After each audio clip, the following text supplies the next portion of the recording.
விஜய் எனக்கு அப்படி ஒரு நற்பணி மன்றத்து மூலமா மக்களுக்கு அன்னதானம் போட்டது மாதிரியோ மக்களுக்காக நிறைய கொடை கொடுத்தது மாதிரி எனக்கு ஞாபகத்தில் இல்லை. நமக்கு தெரியாம செஞ்சிருக்காருன்னு தெரியல. விஜயை பொறுத்தவரை பெரிய பலம் என்னன்னு கேட்டீங்கன்னா மிகப்பெரிய கூட்டம்.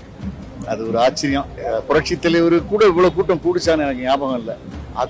இவங்க ரெண்டு அணியை விட கூட்டம் ஜாஸ்தியா இருந்தா கூட அந்த எப்படி அதில் நுழைஞ்சு போகணும் அப்படிங்கிற ஒரு அணுகுமுறை இன்னும் தெரியாது அரசியல்ல.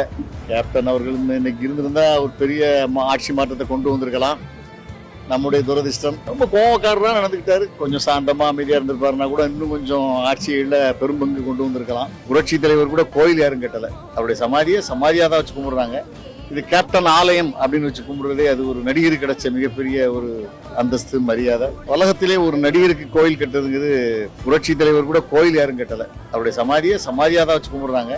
இது கேப்டன் ஆலயம் அப்படின்னு வச்சு கும்பிடுறதே அது ஒரு நடிகருக்கு கிடைச்ச மிகப்பெரிய ஒரு அந்தஸ்து, மரியாதை. கேப்டன் அவர்கள் இன்னைக்கு இருந்திருந்தா ஒரு பெரிய ஆட்சி மாற்றத்தை கொண்டு வந்திருக்கலாம். நம்முடைய துரதிர்ஷ்டம், அவர் நம்மளை விட்டு போயிட்டாரு. ரொம்ப கோவக்காரரா நடந்துக்கிட்டாரு. கொஞ்சம் சாந்தமா அமைதியா இருந்திருப்பாருன்னா கூட இன்னும் கொஞ்சம் ஆட்சியில பெரும்பங்கு கொண்டு வந்திருக்கலாம். ஒரு எமோஷனல் கேரக்டர், டக்குனு கோவப்பட்டுருவாரு. இப்போ அந்த அம்மா ரொம்ப சாந்தமா அணுகுமுறையா நல்லா டீல் பண்றாங்க. அதனால அவங்களுடைய அணிக்கு எதிர்காலம் இருக்கிறது. சார், அவர் நெருங்கி நின்ற தாமு கூட ஒரு பேட்டியில் சொல்லும் போது விஜய் ஆரம்ப காலகட்டத்திலே பார்த்தீங்கன்னா நடிக்கும் போது மக்களுக்கு நிறைய நலத்திட்ட உதவிகளை பண்ணிருக்கான்னு சொல்றாங்க. அது எந்த அளவுக்கு விஜயா சிவகுமார் பண்ணியிருக்காரு, அவருடைய புதல்வர் சூர்யா பண்ணியிருக்காரு. எனக்கு தெரிஞ்சு நான் ஓரளவு நானும் 30-35 வருஷமா சினிமாவில் இருக்கிறேன். விஜய் எனக்கு அப்படி ஒரு நற்பணி மன்றத்து மூலமா மக்களுக்கு அன்னதானம் போட்டது மாதிரியோ மக்களுக்காக நிறைய கொடை கொடுத்தது மாதிரி எனக்கு ஞாபகத்தில் இல்லை. நமக்கு தெரியாம செஞ்சிருக்காருன்னு தெரியல.